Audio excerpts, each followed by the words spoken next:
Gusto nyo ba sumeksi mga ka-troops? Mag-zumba na! Zumba ng probinsya! Nasa sexy ah!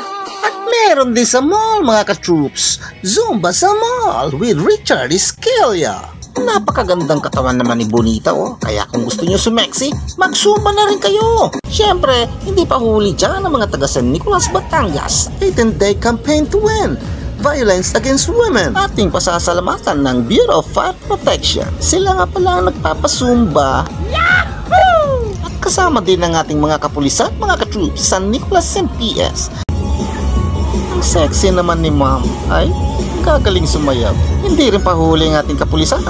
Kasi sexy din ay, ito, dibigay na. Lalambot ng mga katawan na rin. Ay, magandang exercise mga troops, kaya kung ako sa inyo, mag-zumba kayo. Pero teka, ba't wala si Ma'am Ilyaw? Gusto kong makita sumayaw eh. Yan mga ka-troops, ang gagaling nila sumayaw, di ba? Oh ha? Oh ha?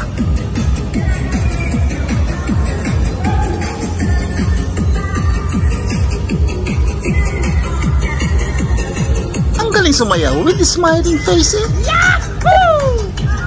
Yan mga ka-troops, 18th Day Campaign to End Violence Against Women.